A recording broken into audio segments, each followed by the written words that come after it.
Social emotional learning, it's the new wave, where culturally responsive meets innovation. Hey, Resilient ones. My name is Kristen Hopkins, founder of the Dangers of the Mind Education Fund and creator of Black SEL. I'm a social and emotional expert, curriculum developer, and social entrepreneur who believes in the holistic development of Black youth and adults through culturally responsive and affirming resources. Welcome to the Black SEL podcast, formerly known as Dangers of the Mind.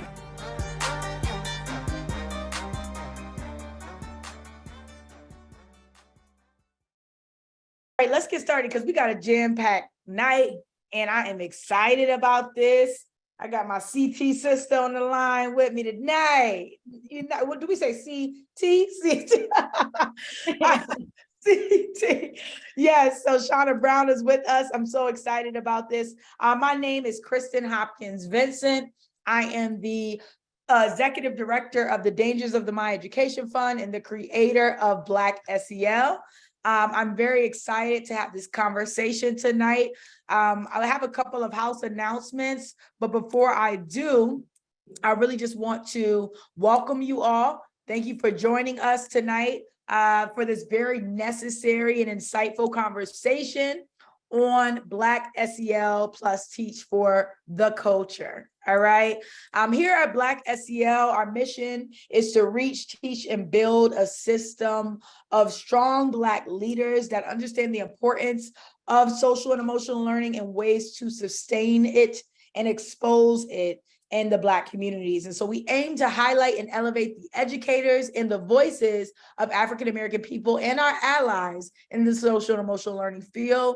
At Black SEL, we believe social and emotional learning will not be a trend in the Black community, but yet a sustainable practice to advance and heal people of color one community at a time.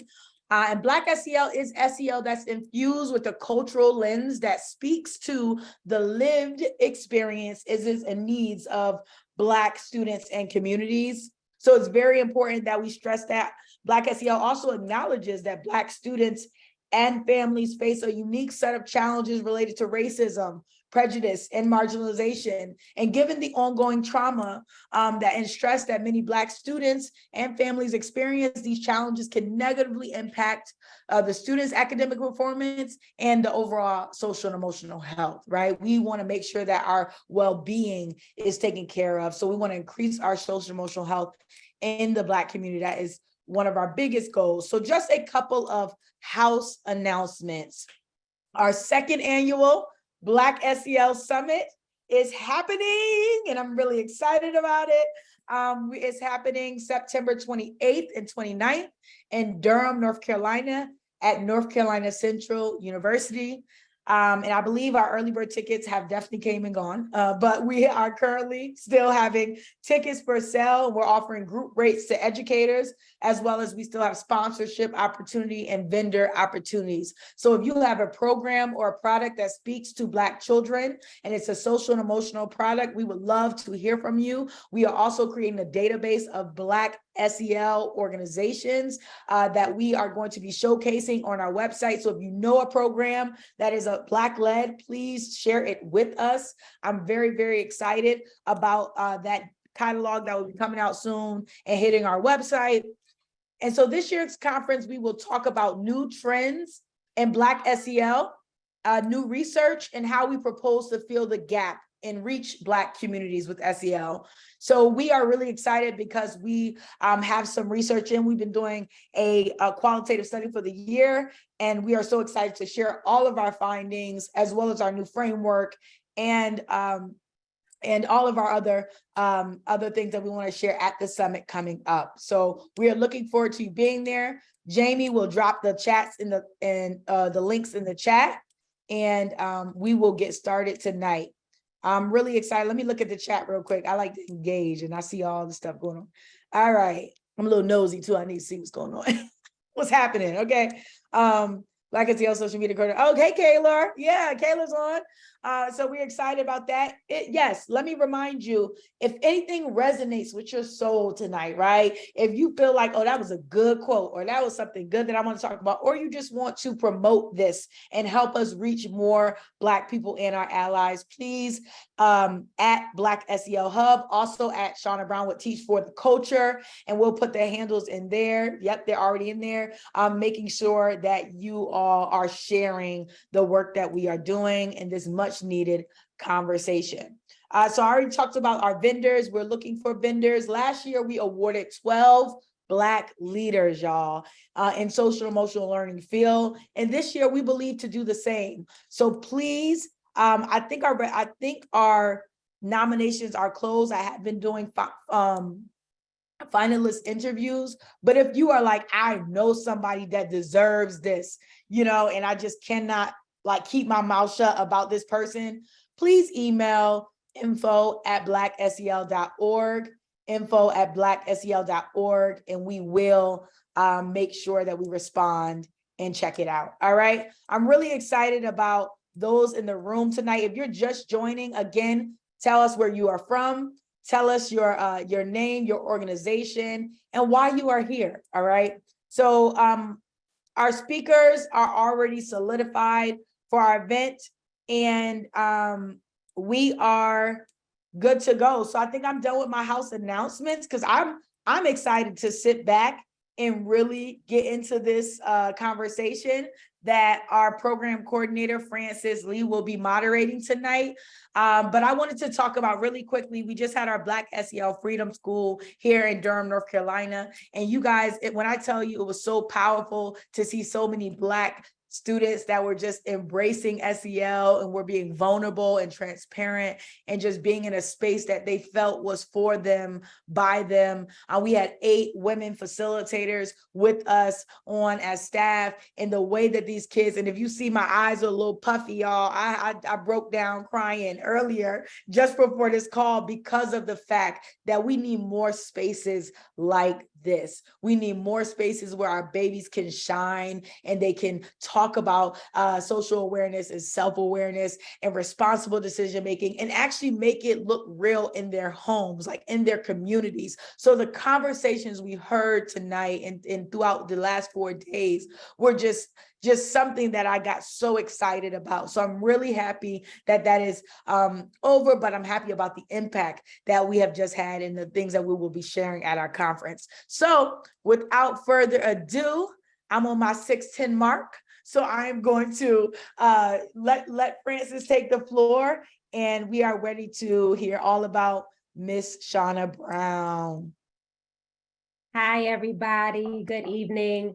So just a couple of things. We're going to be talking about Black SEL and Teach for the Culture, but what we know so far is that according to a study that was done by Johns Hopkins University, Black students are 13% more likely to enter college if they've had at least one Black teacher by the 3rd grade, and the likelihood of college enrollment more than doubles for Black students with at least 2 Black teachers in elementary school.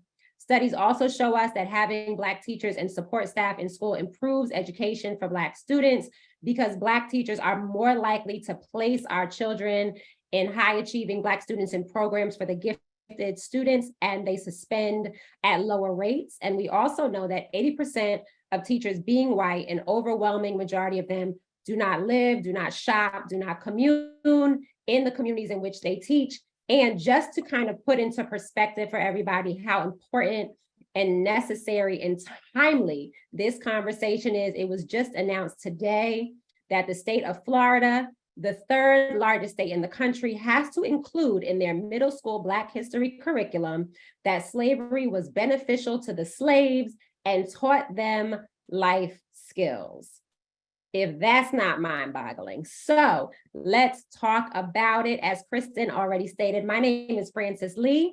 I am the program coordinator for Black SEL. I will also be your moderator for this evening, and we have a great conversation ahead. I encourage you guys to jot down any questions you have. Please leave them in the chat. We are going to schedule out a couple of minutes at the end for any questions that you guys have, so that Shauna can go ahead and address those. Again, this is Black SEL and Teach for the Culture. And without further ado, I would like to introduce our guest speaker for this evening. Shauna Brown is the owner and the founder of Teach for the Culture, LLC, a global brand dedicated to supporting educators and organizations in creating more just, joyful, equitable, and uplifting learning experiences and environments where Black and Brown youth have the freedom to thrive. In addition to founding Teach for the Culture, the platform, in 2018, Shauna has served as an educator in the public education space for 2 decades in roles such as classroom teacher, instructional coach, district program coordinator, state consultant, and school administrator.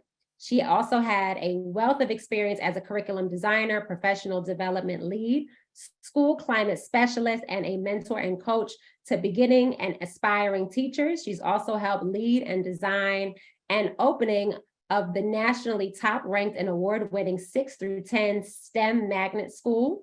She's a proud graduate of Temple University with a BS in education and Columbia University with a Master of Science in Urban Education and Policy. And if that is not enough, she is currently pursuing a doctorate degree. She's a proud mom of a teenage son, and her greatest joy is witnessing the brilliance of Black youth and helping young people to grow in their own gifts when realizing their potential. Shauna Brown, thank you for being here with us. Thank you, Francis, and thank you, Kristen, for having me. I'm excited to be here. I've been looking forward to this conversation. It was great hearing about the 4 days with the Freedom Schools, and welcome to all of you. Thank you for being here.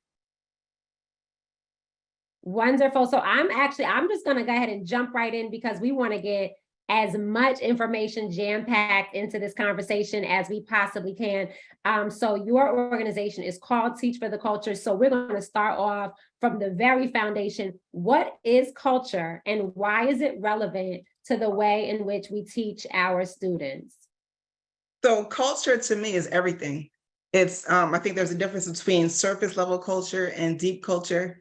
On the surface, culture may be the way someone dresses, the foods you eat, but on the deeper level, it's everything that we do. It's the way we interact, it's the things that are said and things are left unsaid.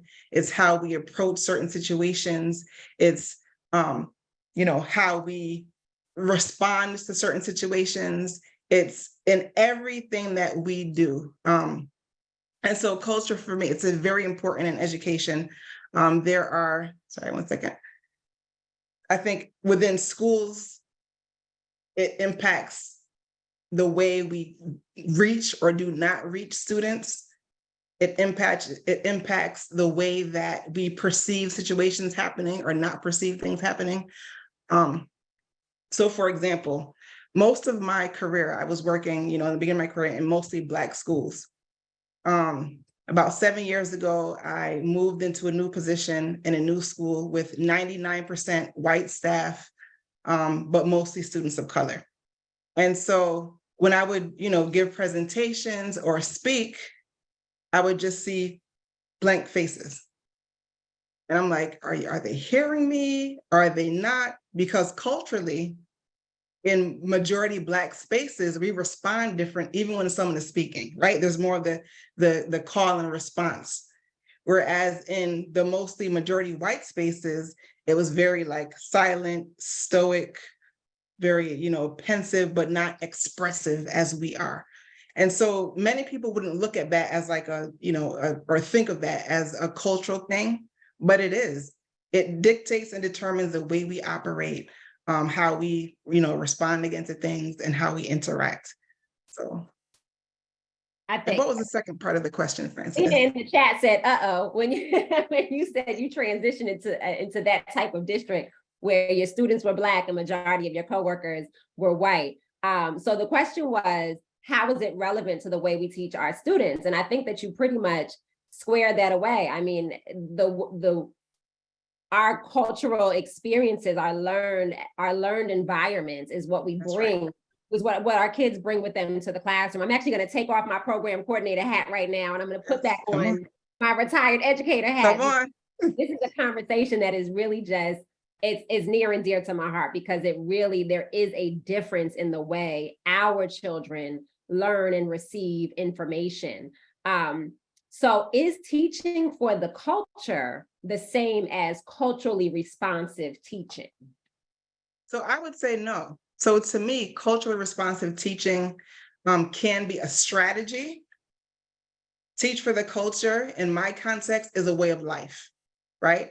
It considers generations, it considers families, it considers the past, it considers where we're going into the future. It is a way of life, a way of being, a way of doing things, a way of looking at our students and ourselves. Whereas culturally responsive teaching is responding, right? Mm-hmm. I mean, there are other elements to culturally responsive teaching, but it's a strategy for a lot of educators. And again, teach for the culture is a way of being and doing and living. It's a lifestyle. With culture responsive teaching, I think at sometimes, especially with 80% of our teachers in this country being white teachers, sometimes they think they're doing culturally responsive teaching, thinking that they're responding to what they perceive as the culture, right? So how can you do culturally responsive teaching if you don't really know or understand who and what you're responding to? And so they can say, oh, I'm doing culturally responsive teaching. I got up and I did this jig, I did this. But no, like you have to understand the lived experiences and the mindset of yourself as well as the students in front of you in order to really, truly be responsive. So again, I think Teach for the Culture, again, it's a lifestyle. Culture responsive teaching is a strategy for me. That reminds me of, and Kristen, feel free to chime in if you would like to, but when we would do our trainings for our staff trainings, and Kristen would stand up in front of a room full of teachers and ask them, how many of you have actually kind of walked the parameters of the school, going out of the school building and went a couple of blocks to the left, a couple of blocks to the right, and really see where our students are coming from. Because majority of you hop right on that, the closest entrance to the highway and make your way back to your residence and really don't have an understanding of the community that you're really serving. And so, yes, it being a response, but when it comes from somebody who lived or who embodies a similar background, it really just, it's in them. It comes out of 100%. Them. It's natural. 100%. To have a response and learn behaviors of your students. So to piggyback off of that, why don't the same teaching approaches work for all of our students kind of across the board? Again, I think because, with cultural differences, that's one thing, but even before that, just individual students, right? You can have 5 people go to the same restaurant, for example, order from the same menu, sitting at the same table, and have a completely different experience because everyone's different, right? I always like to use the example of a roller coaster. You could have 3 people that go on the same roller coaster, ride it together. Their responses, their reactions, their experience, their feelings are all going to be totally different because they're different individuals. But then when you layer that with culture, that adds another layer of, how you're going to interact, how you're going to portray information, how students may respond to that information, what we perceive as engagement, what we perceive as who's disengaged. All of those things can be cultural, all those things, show up differently. And depending on the way that educator is looking at the students, their expectations of the student. This is another, to me, a huge area. I think a lot of times, again, if we have a majority white staff that have never had any experience interacting with Black people, that don't understand the culture, the history, or the context from which they're coming through, they can have, different kinds of expectations, right? It even, especially, I've seen a lot of times low expectations of students. Even before meeting the student, they may say, okay, I'm going into this city, I'm going to this school, I'm going to be working with these quote unquote, these students. And already before even meeting the students, sometimes they have lower expectations. And so, a student could come in, they may be dressed a certain way, they may come in very expressive. And because of the low expectations and because of the bias and because of not understanding the culture, that teacher could have lower expectations for that students. They may not see them as brilliant. They may not see them as capable. And however they perceive students in the mind, that is how they end up treating students. And so having a better understanding of the culture and that individual student, where they're coming from, you're going to have higher expectations. Because if you are truly culturally responsive, if you're truly teaching for the culture, you are going to see the brilliance in Black children. You are going to see it. And sometimes, other teachers may not see that or may not see that as readily. So. I'm gonna go off script for a quick second. Yeah. What would be, just because our teacher retention rate is so low right now. So if there's anybody who is on the webinar watching us, is there one piece of advice that you could give to somebody who either is going in as a first-year teacher or second-year teacher, or who is thinking about going into the world of academics or education? Because those are typically the jobs that are first and readily available. So what is one piece of advice that you might give to that aspiring teacher before walking into Whitney Houston Academy, Benjamin Banneker Academy, one of those academic institutions where the reputation might precede it as maybe not a more desirable location to work? I would say first is just knowing yourself. If they're interested in going into teaching, into the classroom, why? Not just because it may be a readily available opportunity or a job, but why? What makes you want to go into education? And then if you're choosing an urban school or a place that, a school that doesn't have the best reputation, why do you want to go into that school? Are you going in because you believe, you have the savior mentality and that, you're going in to try to have the students be more like you or to save students? Or are you going in to tap into the brilliance and the genius that is already there and to lift that and elevate that? So again, it would be looking at yourself, taking a great inventory, doing archaeology of self, as Dr. Yolanda Seeley Ruiz talks about, knowing who you are, knowing why you want to go in, and then going in and being yourself, knowing that you don't know everything.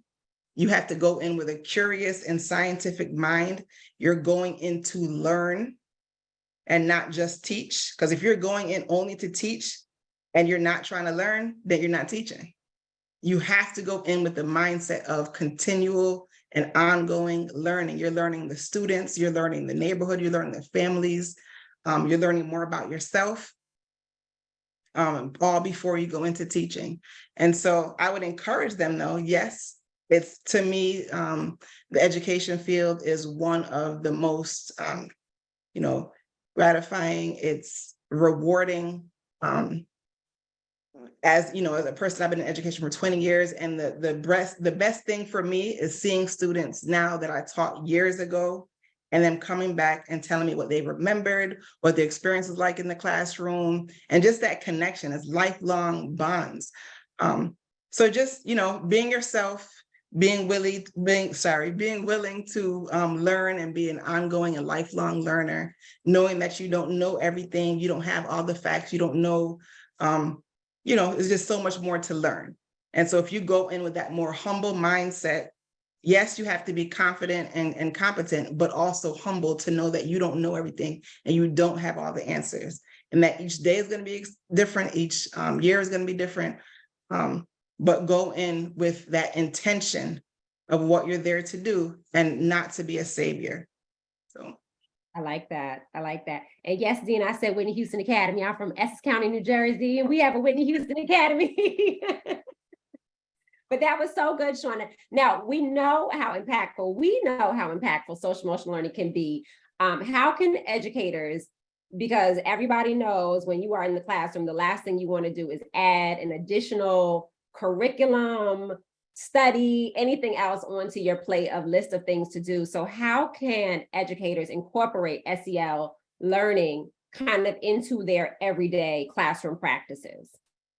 Yeah, and I think if we go back to Black teaching traditions, and even before coming to this country, our traditions in Africa as Black people, SEL has been something that's always been embedded in what we do and how we teach, how we engage, and how we interact, whether that be through storytelling, through on-site learning of how to communicate and how to interact.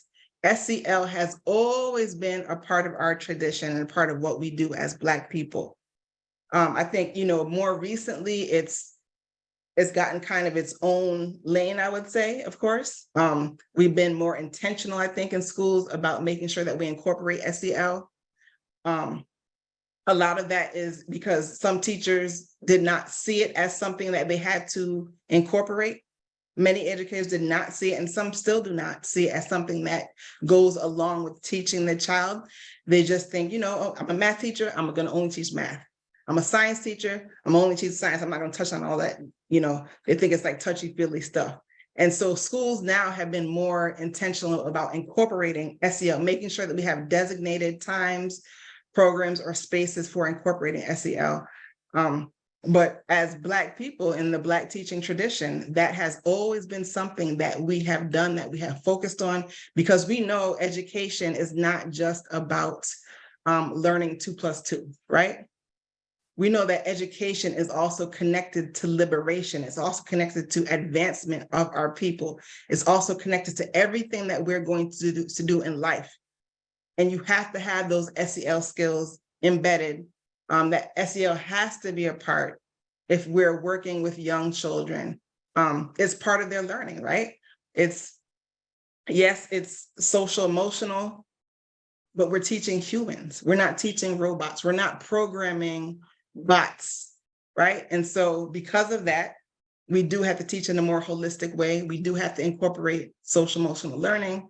And again, we're not looking to just have our students memorize facts, but we want to give them skills for life, how they're going to interact, how they're going to proceed, how they're going to get ahead in life. And so all of that to me is definitely connected. What was the second part of your question, Francis? Because I keep... How can teachers incorporate that when they're teaching math, social studies, reading? How can they, on their own, kind of tie in different SEL skills so that it doesn't feel like, in addition to, it just feels like part of their reading lesson? Yeah, so I think one is through sometimes having conversations and discussions, right? Taking moments as teachable moments and unpacking them together with the class. Unpacking could look like, okay, this situation is happening right now in the world. This thing happened in school. This thing happened. We heard about this thing on the news. Let's unpack it together. And through that, they're going to become more aware of what's going on around them, also aware of how interactions can impact relationships. They're going to learn how to communicate better. They're going to, understand about feelings and how their emotions may, impact what they're doing in that moment, or how they may impact what they're doing, in the future.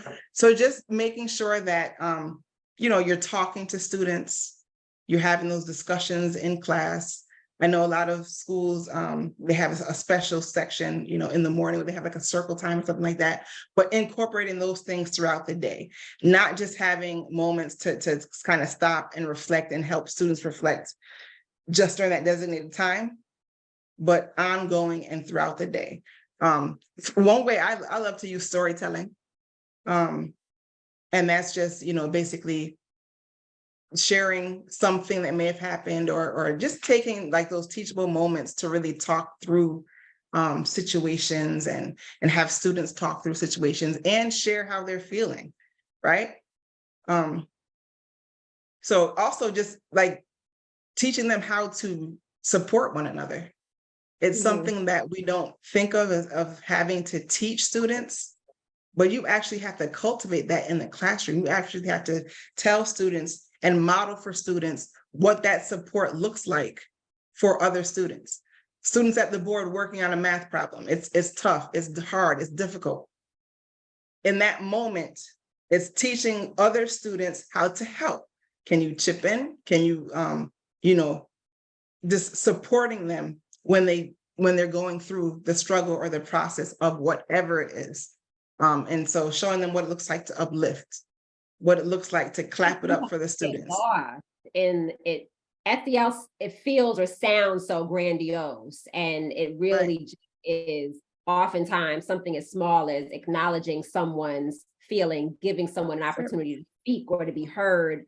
And we overlook that because we feel like it needs to be a curriculum that is followed, directed through CASEL. And oftentimes it really just is dialogue and creating a safe space where the children feel like, okay, I could get this off my chest and I feel heard and now I feel better. Just kind of acknowledging what those feelings are. From my experience, I know that there are a lot of schools, especially post-COVID, who have created SEL rooms, curriculum, instruction time, but don't actually utilize that for what it's designated for. So we know that teaching requires cultural intelligence, but for educators who don't receive the adequate training or support in their district, what can they do to make sure that they're knowledgeable about the needs of their students if that SEL time they're not actually prepared adequately for that SEL space that they're kind of checking a box off for? Yeah, and it's definitely a mindset. To me, like if you are a teacher that focuses on or that acknowledges the need for SEL, it starts with the mindset. Mm-hmm. As you mentioned, a lot of schools say, okay, this is the SEL space. But for some, SEL may mean, oh, that's a space, that's the ISS, that's the inside suspension space, that's the space to go to be punished. And it's all about pushing them out, out, out. And so to me, you have to, you start with the mind, start with understanding how SEL manifests, how SEL teaching and learning manifests within schools and within yourself before trying to go and, implement it somewhere else. And if we even just think of the word like implementing SEL, what does that mean? Like in your house with your family, do you implement SEL or do you just interact and grow together, apologize when you need to, communicate when you need to? It should be something that is, kind of the way of life. And so for teachers who do not have that kind of like cultural background or the training around it, to me, part of that is like a leadership thing as well as the responsibility of the educator. But it goes back to knowing that you don't have all the answers, knowing that you still have a lot to learn. And as a leader of a school, it's ensuring that you are also, number one, modeling those skills and those competencies, and then making sure that your staff have ample opportunity to, receive training as well as experience it. A lot of times, some people like, okay, just put a hand up if you have worked in a school on a team, please. Anyone here? Okay. So if you have your hand up, if you had your hand up, you already know how sometimes even working on a team with adults who don't necessarily have the social and emotional intelligence that we would like, how difficult that can be. And many of us have seen also adults who are still working on those SEL skills and how that impacts their interactions with children. And so we have to know that, we have to understand that. As a leader, you also have to know that and understand that so that you can improve those connections and those relationships. Because sometimes, to be honest, like when adults send kids out of the room or when they're frustrated with them or when they go off on them, that's not the kid's problem. It's really not coming from the kid. That's self-regulation most of the time as for the adult. So those skills are essential if we're gonna, you know, develop strong relationships with students and have students, you know, be able to perform at their optimum levels. So that has to be like at the foundation. And it's a muscle. So That's right. any That's right. educator, if you fell off the wagon this month or last month or at the end of school, just know it's a muscle. It is That's something right. that needs to be worked on. You got to keep that tool sharp. That's so good though. It really is. It is very difficult when you're dealing with coworkers, peers, other teachers who also lack those SEL skills. And the most effective way that I personally have found is, just as you said, is to model those behaviors, because oftentimes I found it more successful, honestly, with the students than with the teachers. But the students will respond to you in the way in which you interact with them. And if you're modeling that behavior, 9 times out of 10, that's the type of response that you're going to get from those students, because they don't want to be sent out of the classroom. They don't want to be labeled as or have their reputation precede them. You know, they want to be able to have an engaging, interactive, feel safe environment. And so that definitely comes through with that modeled behavior. What can educators do to make sure that they're incorporating a student's lived experiences into their teaching approach? Yeah, so I think with that, it definitely starts with like learning your students. Going back to what I said earlier about being culturally responsive, some people, without knowing what culturally responsive teaching really actually means, they think it's like responding to a culture that they believe or perceive to be there. You have to really get to know your students, families, and the communities on the deep cultural level, right? And not just, at the surface or what they perceive to be part of their culture.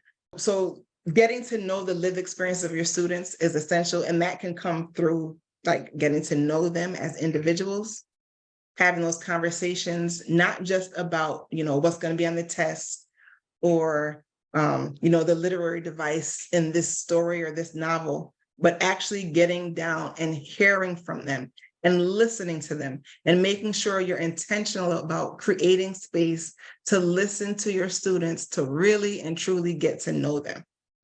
Some of us, at the beginning of the year, we send out a little survey and we say, okay, what's your favorite color? What do you like? And then that paper goes away for the rest of the year. But that's just a little, to me, that's like a warm up. It has to be ongoing. You have to really, truly get to know them by listening to them, learning from them, giving them opportunities to teach you and not assuming anything about them. So, for example, I was talking to a young lady one time. She's about, she's a child. She's like 16 years old, a Black girl. And she had there were a lot of times she was getting into conflicts with people. And she had a hard time like self-regulating. So a lot of times she would just like blow up, right? Mm-hmm. But luckily I was one of the safe spaces for her in the school.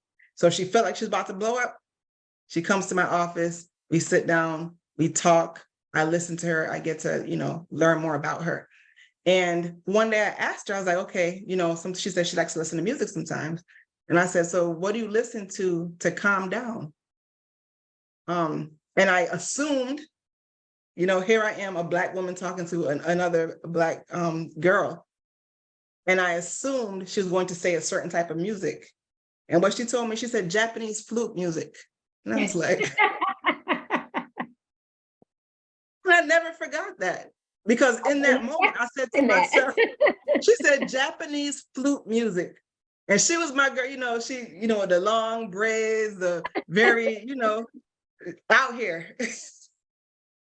Out here.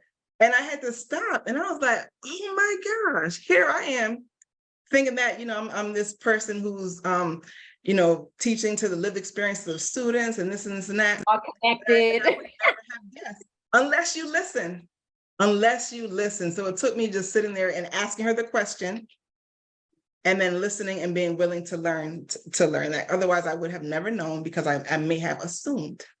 Right. So, and those are so those yeah, teachable moments that make you really do a little self-reflection, be like, okay, hold on. that's let it.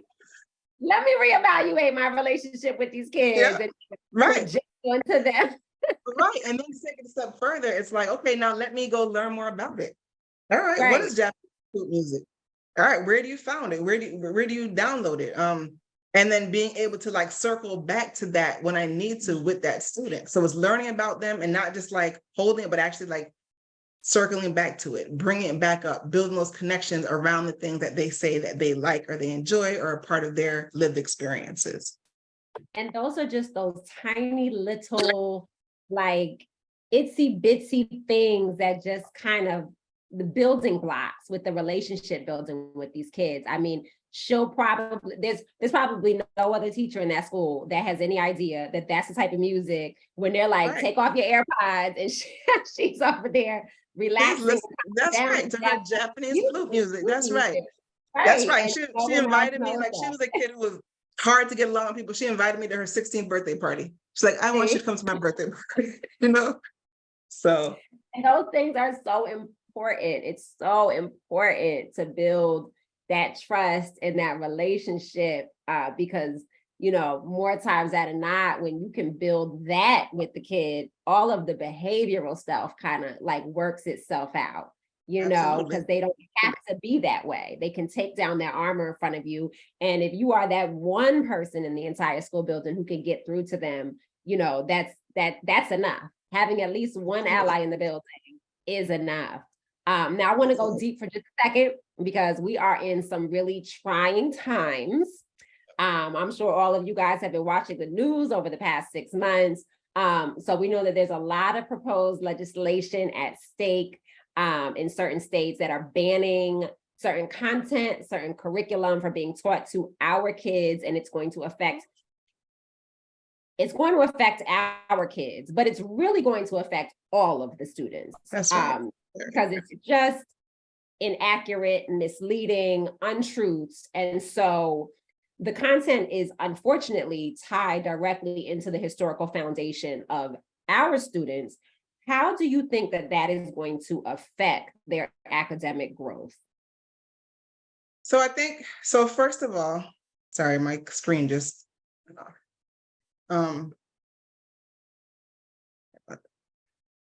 so first of all, I know it's a lot to unpack. It's just crazy. So it's really a war on the Black psyche to me. Not just, you know, it's not only about curriculum, it's not only about you know, having a chance to be equitably educated, but it's really an attack on our psyche and on Black children. It's telling them that you know, they're not enough. I remember the quote from the Florida governor back in February when the whole issue was around the African American Studies AP curriculum. And he said, it lacks educational value. To me, when you attack someone's culture like that, when you attack someone's humanity in that way, it's an attack on the psyche and not just the curriculum. And it's, you know, bigger to me than just a political move. But it also speaks to me to the need for us as community members, as parents, as people of the global majority, to make sure that we are taking care of our own kids. We are not leaving it up to the schools alone to do it. But we're building community. I know Kristen talked earlier about the freedom schools to make sure that we're doing things like that, having those spaces, creating those spaces where we can teach each other and teach our children and take care of our children in that way, because we can't, unfortunately, we can't leave it up to the schools. It's never been something that they've been great at, even before, you know, the last 6 months and with the recent political climate. They've never really I'm gonna say post-Brown, 1954, they've never really had the best interest of Black children at heart. And so we always have to just continue to do our part, to me. So I'm sorry, my screen is. That's okay. I am, I'm slightly fearful that, and not just our kids, not just Black and brown students, That's but right. students as a whole are just going to be so uninformed about the foundation in which this country was built on, that when they do get, to universities or out into the real world where they are with students who are in other states where this material is being taught, and they are have access to these books or these AP courses, that they're just going to be unprepared for what's to come. That's right. So, And we're going to kind of continue to see what we've been seeing. Right. If they're not prepared, if they're not knowledgeable, if they are not, quote unquote, woke, if they don't have an understanding of how the country was founded, how it was built, the impacts, the lasting impacts, that the legacy of 400 years of enslavement, and then Jim Crow and segregation and all of that, if they're not knowledgeable about that, all of our students, all of our young people, it's going to continue to perpetuate the same vicious cycle. So it's critical to me, and it's critical to me also for our children, for Black children to have a knowledge of self, right? To have a knowledge of where they come from, and so that you're able to stand on that knowledge. You're able to be more confident in yourself. You're able to definitely, go further. That's why I give shout outs to HBCUs all the time, because that is one of those spaces where, you see young people come out of HBCUs confident and ready because they've had that foundation. So now they're able to take on and go into spaces more confidently. You're not going to have people just telling you any old thing about yourself, because you already know yourself. And so to me, those kinds of spaces we create within the community, whether they be, religious-based spaces, community-based spaces, we have to continue to pour into our children that they may not get in school, and to give them the knowledge of self and history so they understand how to move throughout the world as well. And support our teachers and administrators who are willing to go out on a limb and provide our kids with those resources, even when they are receiving backlash from parents or pushback from districts about providing those kids with that type of information. Our teachers, our allies, our administrators, we really do have to stand in solidarity right now, because it is crucial to the academic growth of our kids. So just to kind of parallel off of that, what steps can we take when we are receiving pushback from districts or parents who kind of understand social emotional learning and refer to it as critical race theory or transformative SEL, some coined words that just kind of make everything look all other than what it is. Yeah, so to me, it's both organize and educate. We have to be able to build these kinds of coalitions, be in community with others, and also educate people on what exactly it is. We have to kind of get in front of it, because a lot of people, sadly nowadays, a lot of people don't read, or they read, they don't, they're not comprehending. They're taking little sound bites from here and there, little clips from here and there, and just repeating what other people have said or told them. And so kind of getting in front of it to make sure that our people are educated, parents and families within schools, and also organizing coalitions like that, so that when they're pushing back, it's not just on one person. If you're pushing back on one person, that person can fall more easily. If you're standing hand in hand with hundreds of people, you're not going to be able to push them around or push them over. And also becoming politically active as well, understanding where these laws are coming from, who is making the legislation, and being able to make sure that we have a voice in that as well. And so we're not just blindsided by these things kind of coming out at us. Yeah, there's certainly power in numbers. And please, to our audience, don't believe us. Do your research, read, look it up. You will find out for yourself that these are laws and legislation that are currently being passed, and it is something that we all need to be aware of. So last but not least, Teach for the Culture has over 75,000 followers on Instagram. What was your goal transitioning out of the academic teaching space and creating this platform? So I actually started it still when I was in the academic and teaching space. I started Teach for the Culture back in 2018 with joy as a foundation. And so one of my very first quotes back in June of 2018 was joy and learning must coexist. Is something that I truly believe in. And it was all about looking at the joys of teaching and learning and connecting and building with community, especially with, Black educators and other educators of color. It was never to like gain followers. In fact, in 2020, when more people just started like jumping on and coming on in the wake of the pandemic and everything else, I'm like, where are all these people coming from? Like, why are you here? I'm just out here. And literally, like, I'll put a post like that, like, why are you here? It was about, for me, connecting and building community. I know in some spaces, across the nation, Black educators would make up just under 7% of all teachers nationwide. And so for me, in some schools, it may be one of you, it may be none, it may be two, it may be three, but there was a feeling of isolation. And I wanted to create a space for people to kind of come together and celebrate Black culture, to be in a space where you're not isolated and to focus on our authenticity and joy. Well, you got lots of likes now, Ms. Brown. I want to thank you so much, Shauna, for joining us tonight, and for all of you guys to learn more about Shauna, the amazing work that she does. Her content is informative. Her content is inspiring. And make sure you guys check out her website at teachfortheculture.com. Show your support, purchase her apparel. It is designed to spread messages of joy, affirmation, love, and liberation through the expression of fashion, and it's cute. And to stay up to date on all things Teach for the Culture, sign up for the newsletter, put your email address in there. You'll get all of the updates on everything you need to know. Make sure that you guys follow her on Instagram at Teach for the Culture as well. I do want to take a quick second before we get to any questions in the chat. We do have a Black SEL collective member that we would like to highlight this evening.